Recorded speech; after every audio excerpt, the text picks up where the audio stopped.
Hotel சுவையில் சுவையான உருளைக்கிழங்கு மசாலா பூரிக்கிழங்கு செய்வதற்கான எளிய செய்முறை இதோ.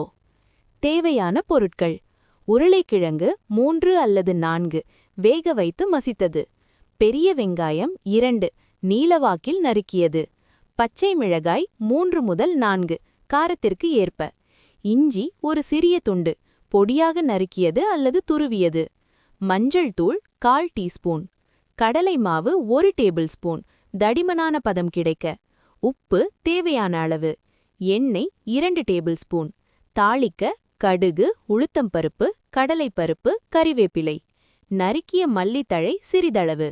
செய்முறை விளக்கம்: தயார் செய்தல்: உருளைக்கிழங்கை நன்றாக வேக வைத்து தோலை உரித்து ஓரளவிற்கு மசித்துக் கொள்ளவும், முழுவதுமாக கூழ் போல ஆக்க வேண்டாம்.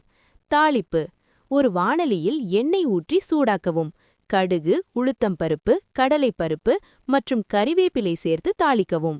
வதக்குதல்: நறுக்கி வைத்துள்ள வெங்காயம், பச்சை மிளகாய் மற்றும் இஞ்சியை சேர்த்து வதக்கவும். வெங்காயம் பொன்னிறமாக மாற வேண்டிய அவசியமில்லை, கண்ணாடி பதத்திற்கு வதங்கினால் போதும். மஞ்சள் தூள்: இப்போது மஞ்சள் தூள் மற்றும் தேவையான அளவு உப்பு சேர்த்து கிளறவும். தண்ணீர் சேர்த்தல்: 1 கப் தண்ணீர் ஊற்றி கொதிக்க விடவும். தண்ணீர் கொதிக்கும்போது மசிந்து வைத்துள்ள உருளைக்கிழங்கை சேர்த்து நன்றாக கிளறவும். கடலை மாவு கரைசல்: மசாலா ஹோட்டல் ஸ்டைலில் தடிமனாக வர 1 டேபிள் ஸ்பூன் கடலை மாவை சிறிதளவு தண்ணீரில் கட்டியில்லாமல் கரைத்து மசாலாவில் ஊற்றவும். கொதிக்க வைத்தல்: 2-3 நிமிடங்கள் மிதமான தீயால் கொதிக்க விடவும்.